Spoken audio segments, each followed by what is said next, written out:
My name is Quentin Goodbody. I'm president of the Ladysmith District Historical Society.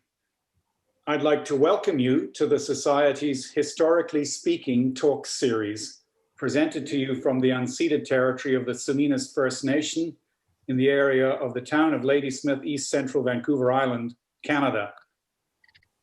This talk series is designed to promote awareness of our heritage, both cultural and natural, to encourage its preservation, and also as a public service by providing information relating to public safety.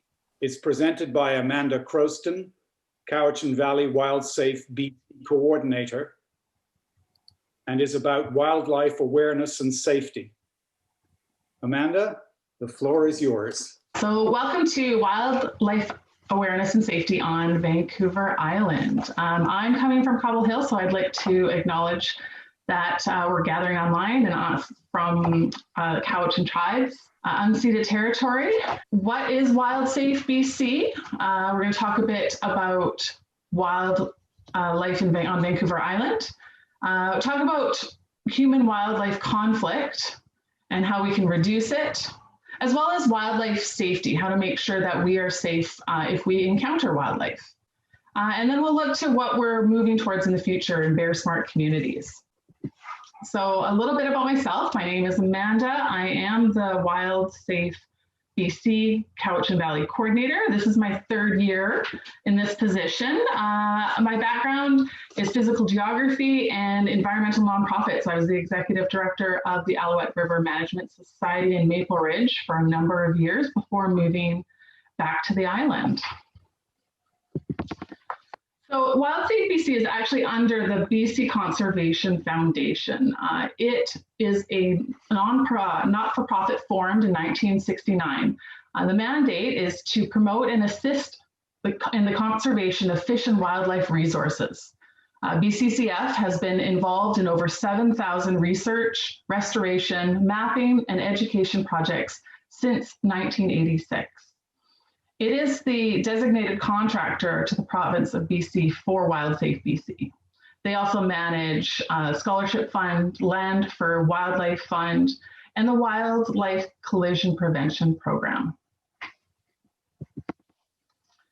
So in 1994, the landfill in Revelstoke was electrified. It had been a long, unnatural foraging ground for many bears in the area.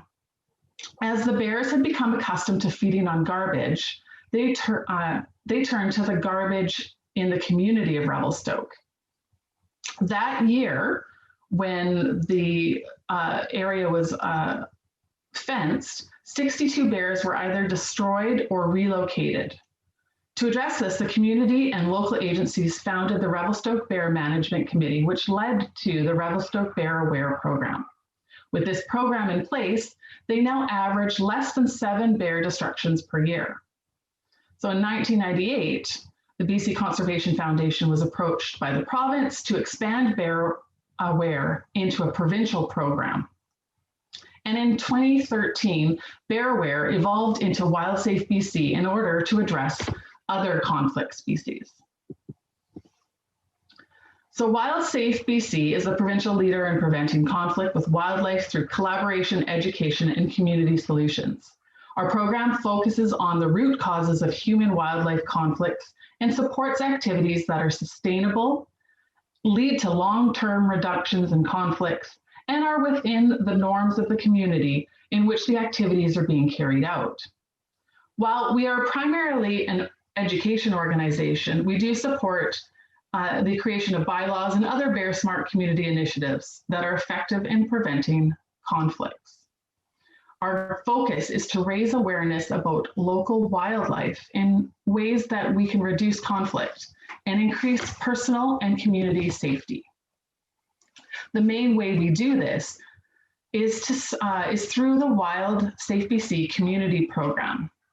We have community coordinators like myself all over the province, and we do door-to-door outreach.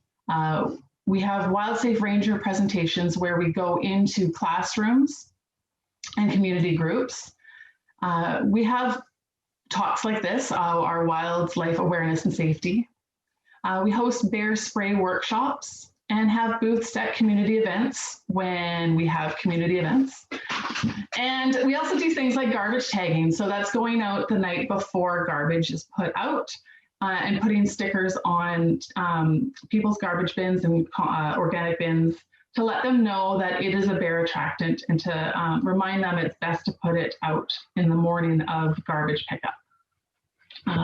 In the last year, we've introduced our bear campsite program, which is working with campsites to ensure that campers know how to leave a campsite safe and clean, so no bears get into the campsite, as well as our business pledge, where businesses can pledge that they're working in a wild safe manner and making sure garbage and their footprint doesn't attract wildlife. WIldSafeBC is also involved in bear-resistant product testing.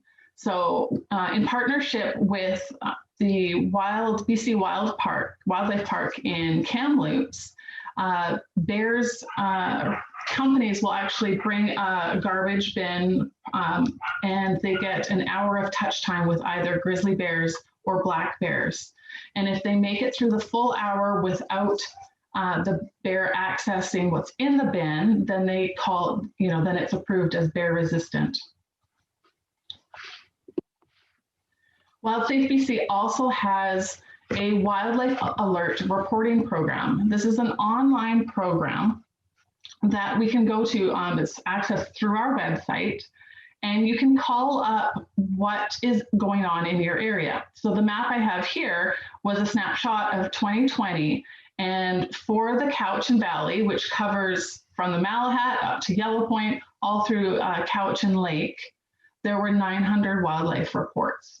And those reports go into the RAP line for Conservation Officer Service. And they also might be reports that people have put directly onto the WARP program. So anyone can access this through our website. The website is on there. And if they're interested in a specific area or specific animal, they can search that. They can call up what's going on. Like this one here was last year, a bear getting into compost.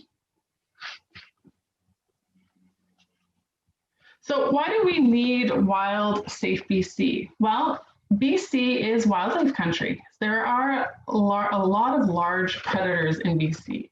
So these numbers are approximate because it's very hard to survey large animals, large predators.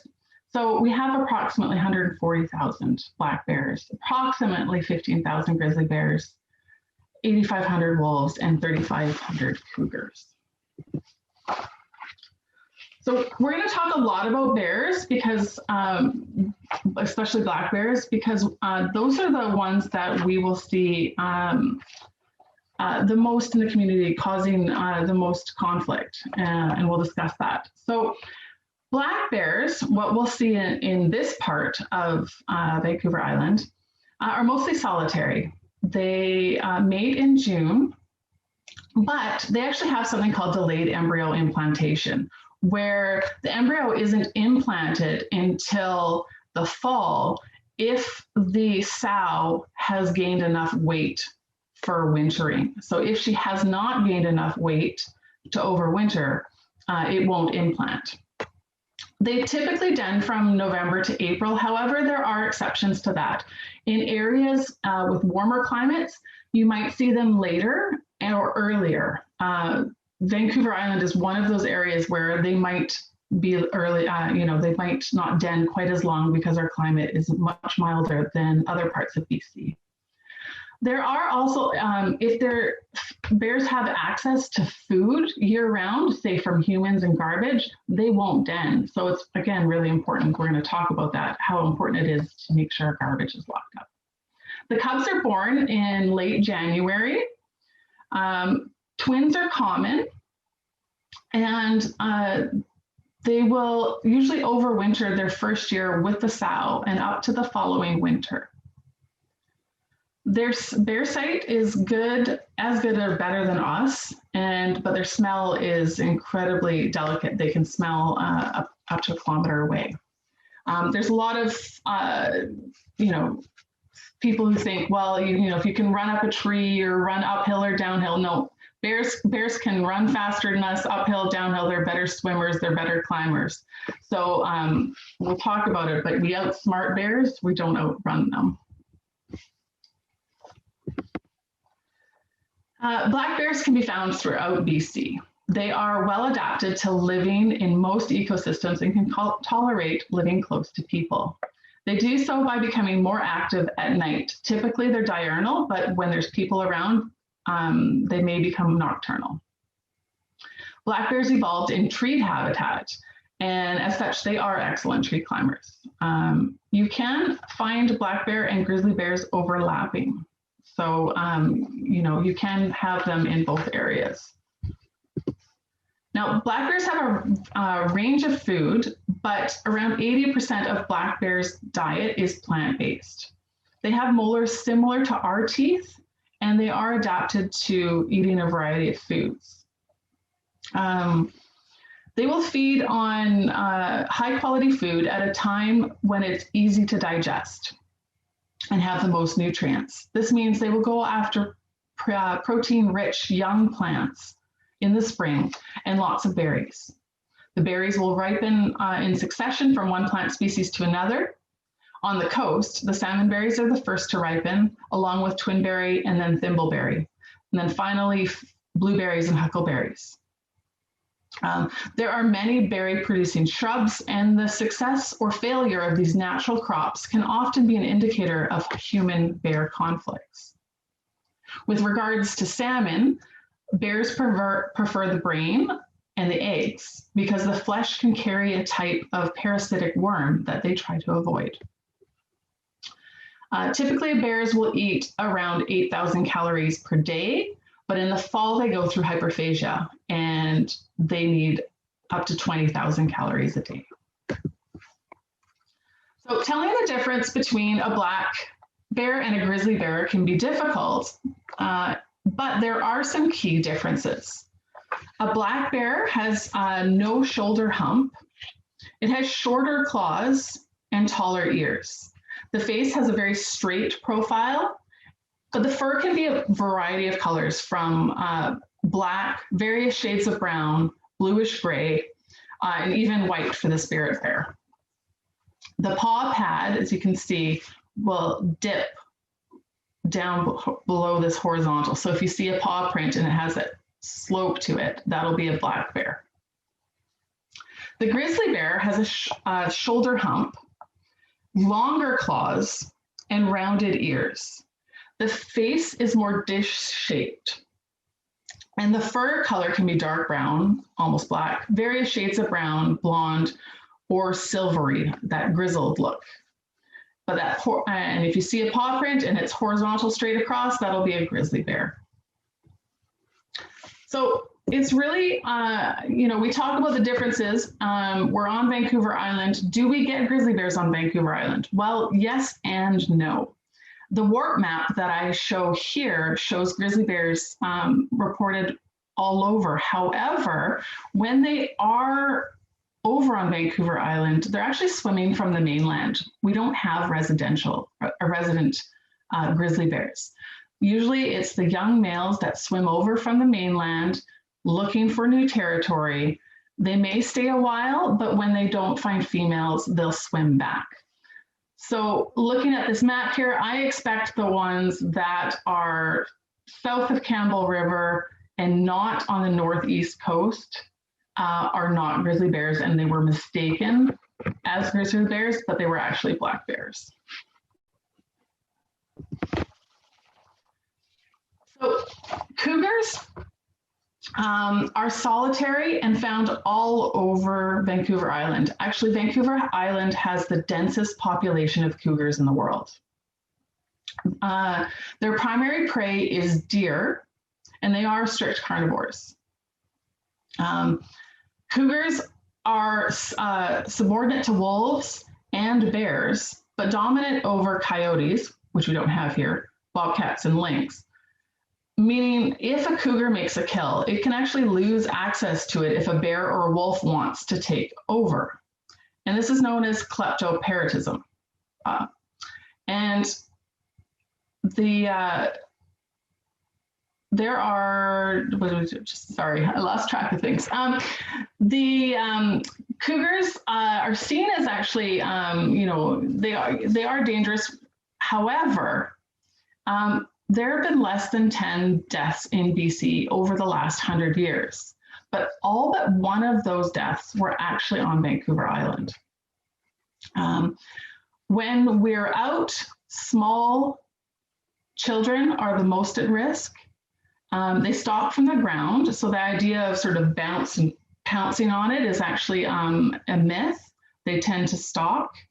And they do prey on small animals. So it's important to make sure that we lock up our cats at night. So wolves are opportunistic hunters. On the coast, they feed significantly on salmon. They're highly social.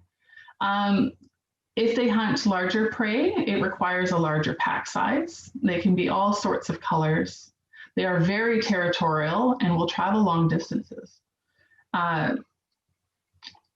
If the wolf has accessed human foods, they pose a safety risk to people and their pets.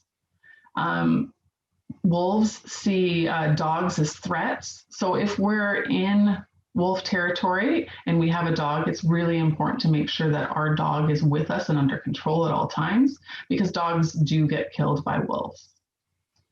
The wolf has a very short lifespan because of fighting and starvation.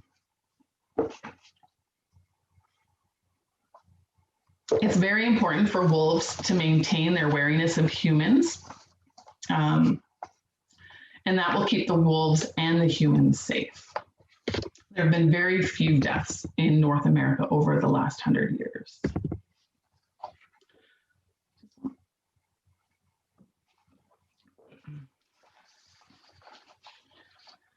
So Vancouver Island wildlife, what doesn't live here? We have a lot of animals in BC, but they're not on the island. And a lot of that is actually because it's hypothesized that the distance between the island and the mainland was too large for smaller mammals to swim over in enough numbers to establish permanent populations. So things like the coyote, the lynx, skunk, the bobcat, and the fox are not found on Vancouver Island.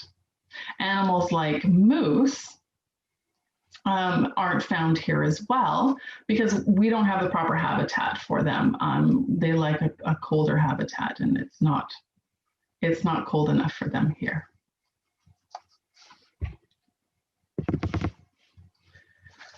So now that we know a little bit about the wildlife, and when there's abundance of wildlife like we have here in BC, there is a potential for human-wildlife conflict. So human-wildlife conflict is when wildlife negatively impacts people or people negatively impact wildlife. So we can see here, the bear has gotten into the garbage can, has wrecked the shed, bears and the deer getting into bird seed.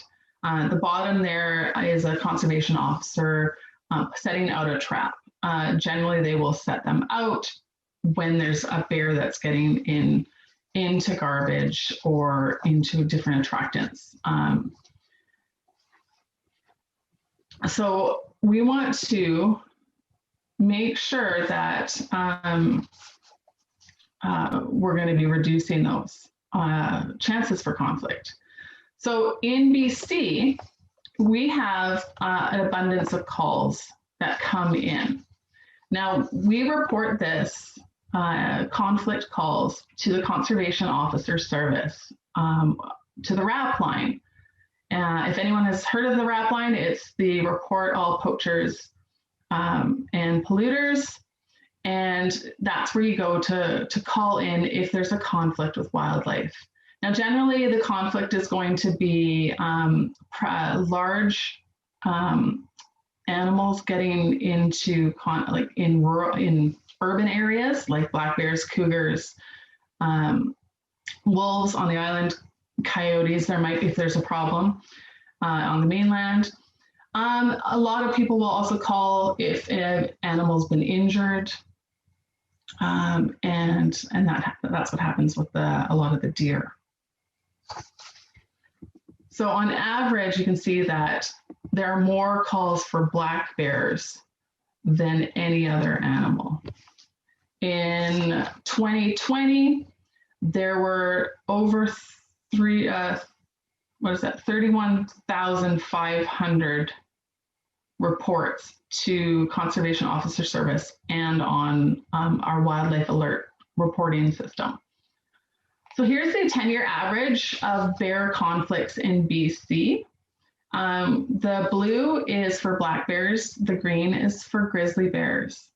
And you can see that, like, again, black bears is what is your high. They're the ones that get closer to people, get more comfortable around urban environments. Grizzlies tend not to, although there can be conflict with them. As we saw, there is a high number of deer conflict as well, and these tend to show up in wildlife collisions. So even though we have very few problems with predators and attacks, as we'll see in a couple minutes, wildlife collision statistics are pretty high. So there's more than 10,000 wildlife collisions per year, with approximately 570 injuries and 3 fatalities. Between 1988 and 2009, 47 people were killed in BC due to wildlife collisions. So what can we do, especially when it comes to bears? So if we remove the attractants, we prevent most human-wildlife conflict. Putting bird feeders away. We recommend, if you're going to have a bird feeder out, it's just in winter time when bears are denning. Because bears, once they learn a bird feeder is there, they will keep on returning to it. 1 kilogram of bird seed is a bear's caloric intake for the day. So a kilogram of bird seed is 8,000 calories. So it is a high yield food source for them. So it's really important to make sure that bird feeders are away when bears are active. Domestic fruit. Domestic fruit is not a source of food for animals, for wildlife. So anything that's growing in our backyard as a, for ourselves or fruit producers, it's not a wildlife source of food. We kind of picture that as if you have a fruit tree and it has apples and a bear comes to it and you're living there and it's okay, you tolerate it, it's not a big deal. And then you move away. Well, another family moves in, you have a bear that's conditioned to come there and visit. Well, now you've got a conflict. And so even though you were okay with it, other people are not, and it becomes a problem. So it's important to make sure that fruit is for us, it's not for the bears.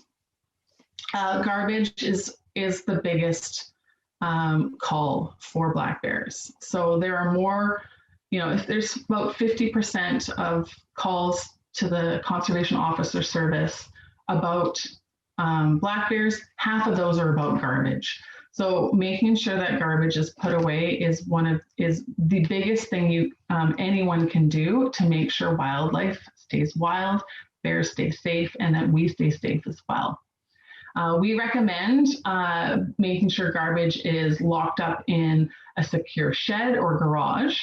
If you don't have a shed or garage, putting in all the smelly stuff in the freezer until collection day, and then putting the garbage out to the curb works as well.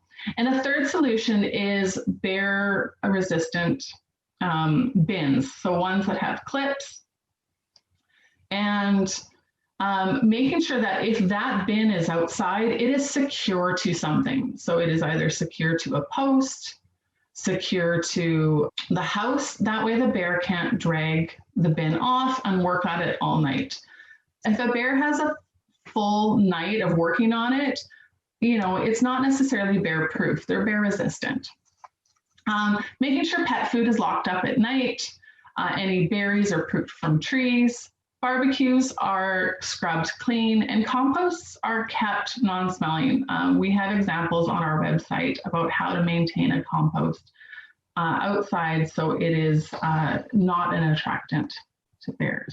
So it is really important to know what to do if you see a bear. Now, the best bear encounter you can have is not having one.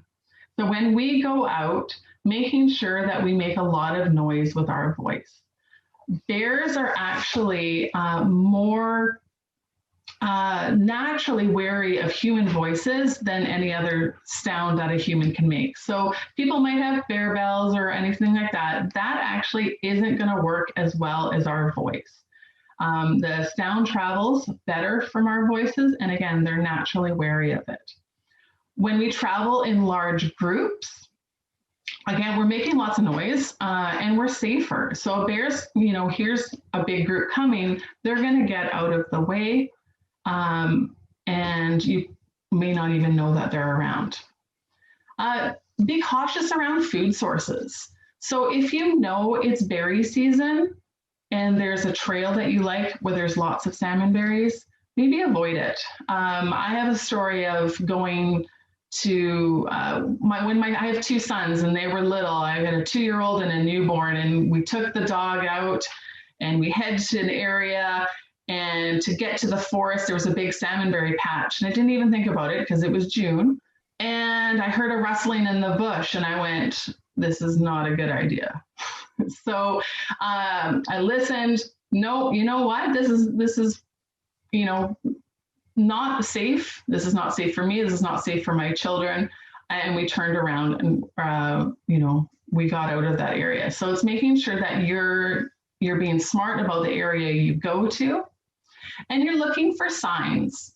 I'll show you some pictures in the next slide of what kind of signs we can look for. It's also really important, if you find a carcass, to leave. Grizzly bears especially will defend a carcass. So it's really important that if you see a carcass, that you leave the area. Now, some of the signs of bear activity you might find out there are, say, rubbing on a tree, scratches on the tree. You might see paw prints, or scat. Now, scat can be different colors depending on the food they're eating. So seasonally, you might have more berries or more fibers. And it's just being aware of what's around. And that, again, it might look a little bit different from month to month, but recognizing that it is bear scat. Now, if you do see a bear and the bear doesn't see you, the most important thing is to back away slowly. So if you're walking along and you see a bear, it doesn't say you, you're going to get out of there. But you're always going to be looking at the bear so you know that you're safe. If the bear does see you and it's not interested, you're going to do the same thing. You're going to back away slowly and give the bear its space. Now, there are two different types of behaviors that are really important to know about bears. Now, this goes for grizzly bears and for black bears. What we do in our circumstances if we see a bear is actually more about what the bear's behavior is showing us than the species of bear. So a defensive bear is a bear that doesn't want us around. It may not want us around because it has a carcass nearby. It might not want us because it's got its cubs with it. or various reasons. It might be it's berry patch or it's salmon spot. It doesn't want you where it is. So the defensive behaviors you may see: huffing, growling. They might swing their heads around. They'll be agitated and stressed. They'll lower their ears. They might even do a charge at you, or just sort of, bluff charge and go right by. These are all signs of defensive behaviors. Now, a predatory bear is a bear that sees you as prey. It has intense focus. Its head is up. It's very alert. Its ears are erect. Now, they are very rare to have this kind of behavior. However, they are most common with male black bears. So it's an important behavior to know. The video for this, since over online, I'm not going to, or over on Zoom, it's not the best to show the videos. So I'm going to guide you to watching Staying Safe in Bear Country. It's a half-hour video that's just been released to the public. It was shot about 20 years ago, but it's on YouTube. So if you Google, or if you search on YouTube, Staying Safe in Bear Country, it's got a great showing how to spot those different bear behaviors. Now, what do you do if a bear is attacking? The most important thing is not to run. Bears are predators. So if you run, it's going to see you as prey. It will chase you. So it's important to stop. If you do get knocked down to the ground, it's important to play dead for a defensive attack. You want to protect your neck and your vital organs. So, lay on your belly, spread your legs out, cover your neck, and stay there until you feel like the bear is gone and it's safe to get up. For a predatory attack, again, you're not going to run, but the bear is intently following you. So it sees you as food. So if it does go to attack, it's important to fight back. The best way to fight back against an animal that's so much larger is your eyes and the nose. So those are the most sensitive spots. And yeah, you fight to make sure that you can be free. However, we hope that we don't get to that part. And we want to make sure that everyone is safe. So we don't want to get to that point. But in North America, there are less than 3 fatalities of bears per year. In BC, there's less than 1 every 3 years for black bears and 1 every 5 for grizzly bears. So if there is an attack, it's very rare that it will be fatal. But we want to make sure that people are safe, know what to do. And one of the most important things is actually carrying bear spray. Now, it's thought that carrying a firearm would actually keep you safe. But the U.S. Fish and Wildlife Service did a study, and they found that if a firearm was used for defense against a bear, 50% of those encounters resulted in an injury to one of the people. So defense again with the bear spray mostly escaped injury, or an experienced shorter duration with less injury. So we say, like seatbelts, bear spray saves lives. A little bit more about making bear spray and making sure that it's efficacy of using it. And there were 83 incidents in this study time in Alaska. The bear spray stopped the attack 90% of the time for black bears and 92% for grizzly bears. 98% were uninjured, although 11% received some bear spray effects.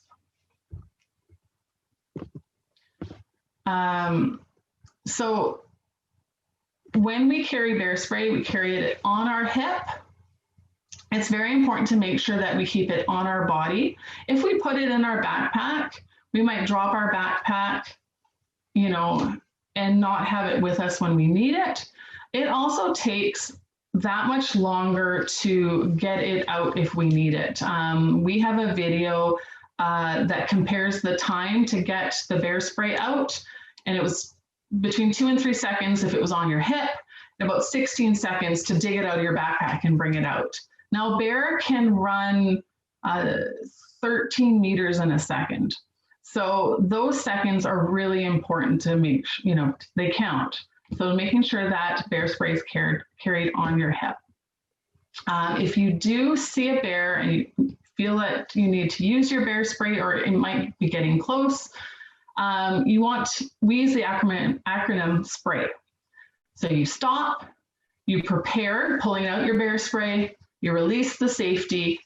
If the bear is getting close, you only want to use it if it's in close distance. You never use it as a preventative measure because it doesn't work that way. Build a wall. So some people make an X, some people just spray up, and then you're going to back up, you're going to yield, and then you're going to get to a safe area. Cougar safety. Again, you want to avoid encounters. Avoiding encounters with cougars is partly knowing your surroundings. Cougars hunt dawn and dusk.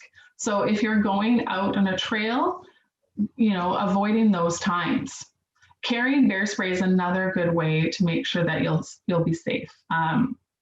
Bear spray works for all mammals, so it doesn't matter whether it's a bear, a cougar, or wolf, bear spray will work. Again, cougars are predators. So if you see a cougar, you want to stop and stay calm.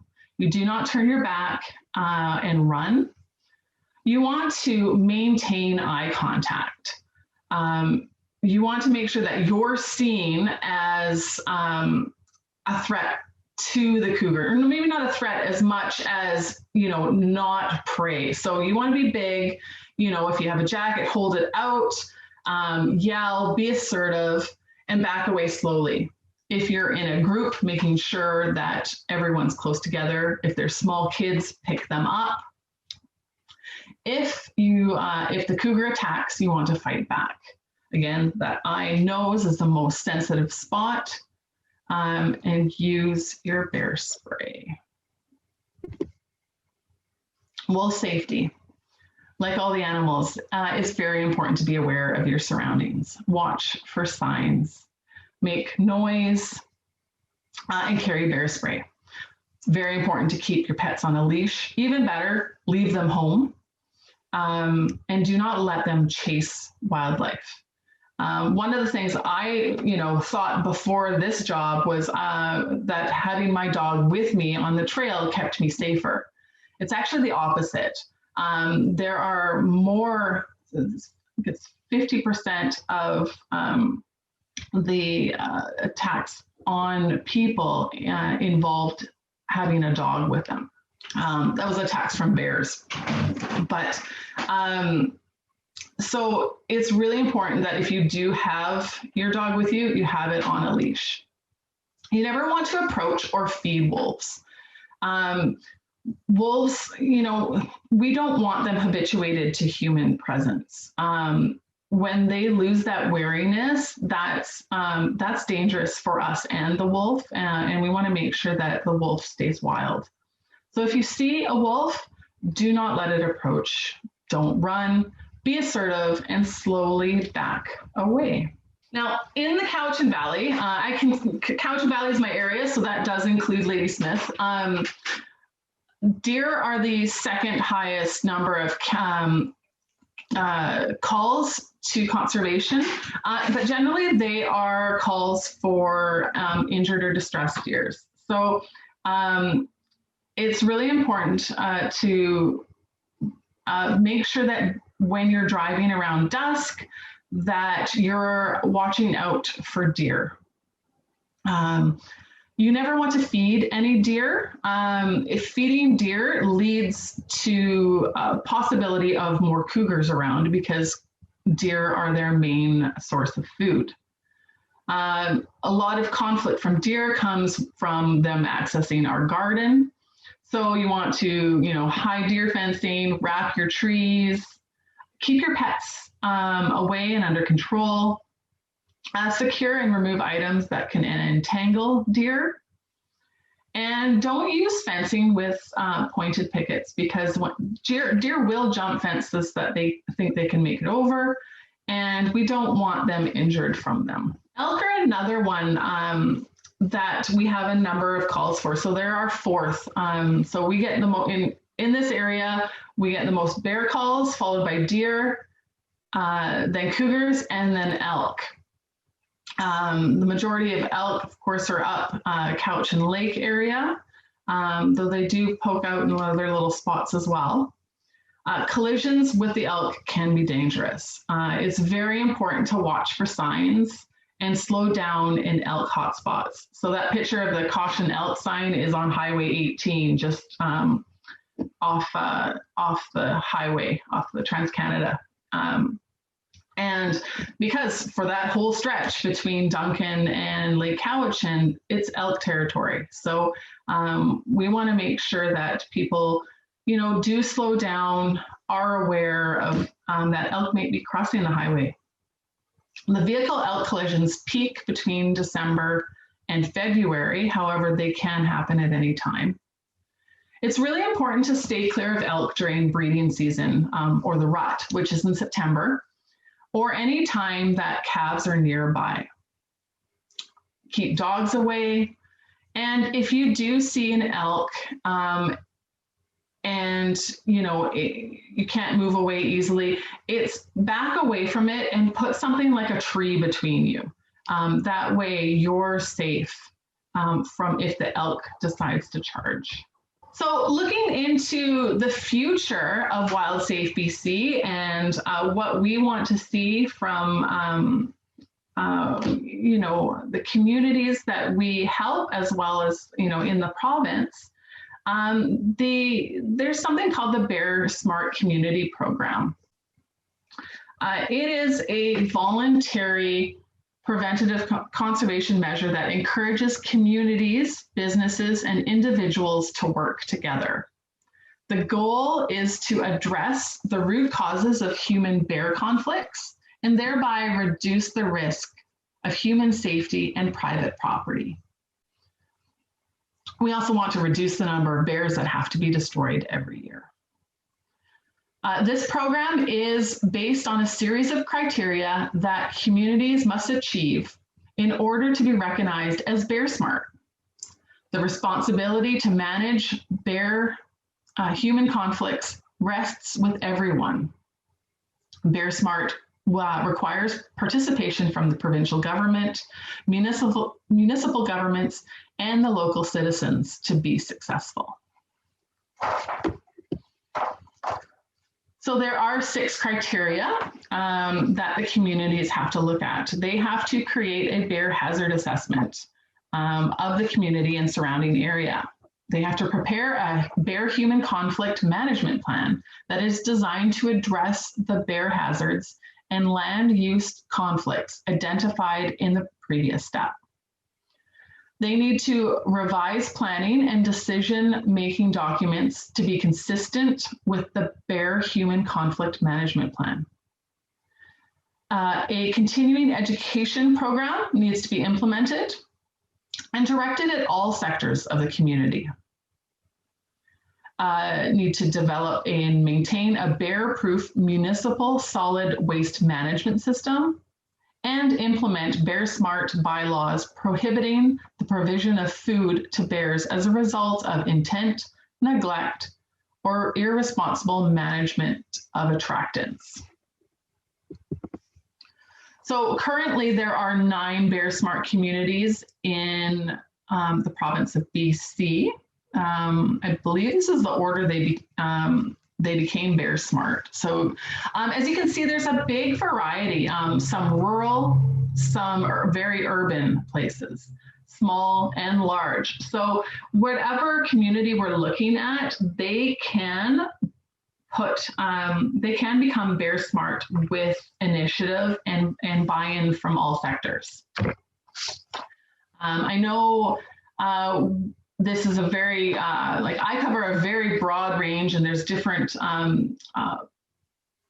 issues in each area that, come to about, bears and different municipalities deal with it in different ways, but it's not something that has to be done as, all of the Cowichan Valley area, but it can be done as just Ladysmith or, CVRD. And so it's really about the community wanting to make known that we want to be bear smart. We want to make sure that people understand that we want the bears not to become issues and or problems, because once we take care of our attractants, the bears actually, they don't hang around. So it's bear smart communities. We're hoping that more communities will be buying in to this in the future. Now, as our last, this is my second last slide here. We've got, we do have further learning opportunities for WIldSafeBC. We have 2 online options. Our Bear Safety While Recreating is a free online course. It's just 30 minutes, and it's more in depth of looking about what we talked about today. You can just access it on our website under Learning. We also, if for people who want to go a bit more in depth to what we talked about today, you can get the Level 1 certification for wildlife awareness and safety. It's an online course for a small fee, and it gives you the certification as well as it's a 2 to 3 hour online course that we've put together, brand new this year. For something a little bit more, well, in person when we can, I do bear spray workshops, and I'm hoping this year will be the year that I'll be starting electric fence workshops. We're working towards being able to talk about, demonstrate and show people how easy actually electric fencing can be to make sure their fruit trees, chickens, or anything else that they want to make sure excludes wildlife. And these things, the bear spray workshops, electric fence workshops can be scheduled through me, or if interest, you can contact me. So thank you so much for having me today. We thank WIldSafeBC, Cowichan Valley is here today because of these sponsors. So BC Conservation Foundation, the province of BC, but we also have our local sponsors, CVRD, Town of Ladysmith, Municipality of North Cowichan, and then we do actually get decent, good donations from Island Return It and Fisher Road Recycling. So it enables us to be able to present to you free of charge and I'm around for 6 months of the year and doing these programs. So if you have any questions that, beyond what we can talk about today, or if something comes up, I'm available at Cowichan Valley at WIldSafeBC.com. You can also follow me on Facebook. It's at WIldSafeBC Cowichan Valley, and I put up weekly snapshots of what's going on, maps, and let people know That's really good. things that are going on in the valley that might want to bring people's attention to with regards to wildlife.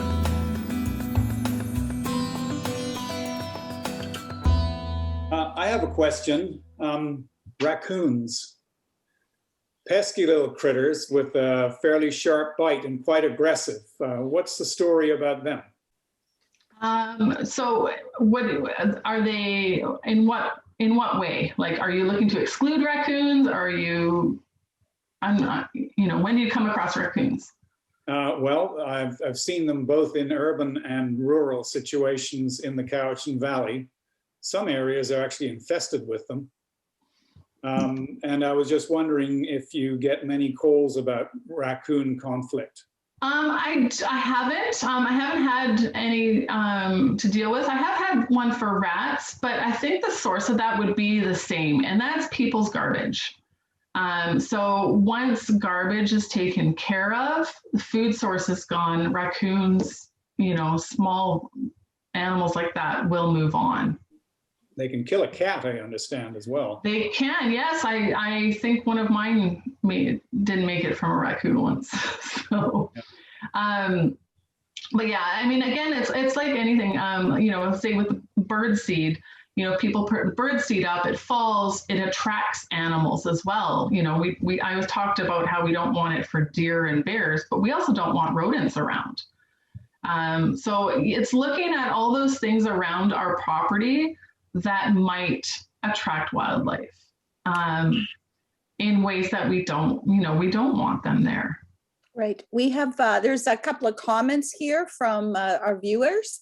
One of them is a question: do predatory animals sense elderly humans as they do with other prey? So is that actually a factor, like a danger, risk?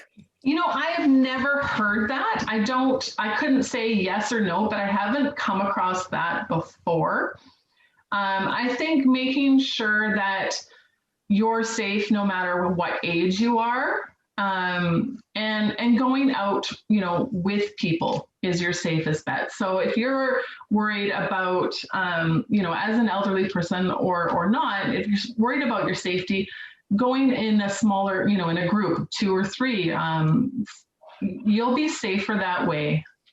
Than by yourself. Okay, the same individual actually has made a comment here, and he's saying, can we recommend homeowners be aware that rope, light cable, and house wiring laying across the ground is a threat to bucks? I had a homeowner who had laid a power cord loosely on the ground from his home down through the woods to his well pump house. As I walked the property, I found a large buck whose antlers had become entangled in the power cord to the point where the animal was unable to free itself and starved to death. Totally avoidable. Yes, yeah, absolutely. And that's what I was talking about when we came to deer and elk. And I've seen in Yubo getting caught up in laundry lines, the elk. And so if we ever come across that, you know, if we see it, it's always great to just let your neighbor know. You know, sometimes people aren't receptive, but some people, you know, didn't know. They, you know, and so it's really important to take what we've learned today and it's about education, right? So spreading the word that if there are cables across, it's not safe. Christmas lights, you know, in a way that they could get entangled. And then if you do see an animal that's entangled, it's important to call the wrap line. So the number is 1-877-952-7277. There's also, if you search online, you can, there's an online form you can do instead. So if there's an animal that's entangled like that, the conservation officers will come and help the animal. Which is what happened to the elk in Yubo last fall that got entangled. I actually never really thought of elk as being dangerous until, you know, that slide came up. So that for me was like, wow, you know, which reminds me of a newspaper story a few years ago. I don't know if you remember this, or maybe it's before your time, but it was a bicyclist on Salt Spring Island, and they had quite a large deer population. And apparently he was attacked, or maybe he was on a scooter by a deer and knocked off and actually ended up in the hospital. So, you know, are deer, is Bambi dangerous? Well, I mean, it's like any animal, right? You might come across it and it might, you know, if like a dog chases it, it might get kicked. You know, every animal needs its space. And so we want to make sure we give the animals their space. A deer generally won't go out and attack like that. And it could have just been a coincidental thing. I don't know the circumstances of that one. But I mean, the biggest takeaway for at least safety wise is giving animals wildlife their space. And recognizing there might be times of the year or times of the day that they might be a bit more agitated. For deer and elk, during the rut is a very, you don't want to be around them. Then, you know, you don't want to go out and view them. You know, the males will make their presence known. They do not want you there. What exactly is the relationship between WIldSafeBC and a conservation officer? Is the WIldSafeBC basically a prevention organization and the wildlife conservation officer more enforcement, or what? So we're separate entities. So WIldSafeBC is under BC Conservation Foundation. We are nonprofit, education, and awareness based. The conservation officers are a provincial peace officer. We do communicate because of the overlap between conflict. And so what happens is, if there's conflict in an area, I might get a call from a conservation officer to go educate that area. So say an area, there's lots of garbages out, a bear's been accessing garbage. The first step is education. Actually, the first step is people letting, reporting to the RAP line, because if a bear's getting into garbage and nobody knows about it, that's when a bear gets habituated. And once the bear's habituated, the bear can't unlearn that. So when people report, and they report early, then people like me can come in and educate. Now we educate through door-to-door and garbage tagging generally. And those things let people know that their garbage is an issue. Now, if it keeps on being an issue, then conservation officers might go to ticketing but that's their side of it. Mine is strictly education. This may seem like a silly question, but is there a trick to spraying bear spray into the wind? If you were in a situation where bear spray was necessary, you're not going to have time to worry about wind direction. So, there might be a way where you can position yourself. If you know it's really windy, it might work. However, you're going to get that bear spray out, you're going to spray it, and it might come back at you, but it's still going to, build that wall between you and the bear. The most important thing, if you do use your bear spray and you do get some bear spray back, is what to do afterwards. Once you get yourself out of that situation. Yes, you might have some irritation. Some people not affected by it. There's some people like myself would be seriously affected by it. So you want to get out, get yourself and wash. Cold water. If you use hot water, your pores open up. It's not good. And so cold water and baby soap are your best bets to wash the bear spray off of you. I actually heard somebody suggest that rather than bear spray, to use, the fog horn that boaters use, which is very loud. Yeah, so there are different ways to sort of haze a bear. And then people talk about bear bangers and, and big horns and stuff like that. And bears can get habituated to that. With horns and that, they might, that might startle them, and they might go away, but they may get used to it. That and, we don't recommend hazing bears unless you've been trained to. So the majority of us have not been trained to haze bears. So, we recommend, making sure that you're aware of your surroundings, getting out of there, and following what the safety things that we talked about earlier. Bear bangers, we don't recommend, because you shoot off a bear banger, if you don't have full control over it, or maybe it catches some wind, it can possibly go behind the bear, scare it towards you. So we don't want that to happen. So things like the horns and the bear bangers aren't your best bet. Bear spray truly is. It's been a really interesting talk. I was pleased to see that the town of Ladysmith is one of the sponsors of WIldSafeBC in the Cowichan area. Even though we're not a bear-safe community, but at least it looks like the town is aware of the value of wildlife awareness, and especially so given the proximity of the forest to Ladysmith and the fact that we have quite a system of trails in the backcountry in and around the town, which is fairly heavily used not only by the people in Ladysmith, but by people coming up from Victoria or down from Nanaimo or whatever. So there's definitely a lot of potential for wildlife encounters in our area. And I'm certainly not unused to seeing bear, notifications on trailheads here of bears in the area or cougars. And in the museum, we actually have a little map where people can put stickers as to where they've seen wildlife in and around the town. And cougars and bears seen within the limits of the town of Ladysmith within the last year, both. So people need to be aware. And I think your talk is extremely valuable. Thank you very much indeed.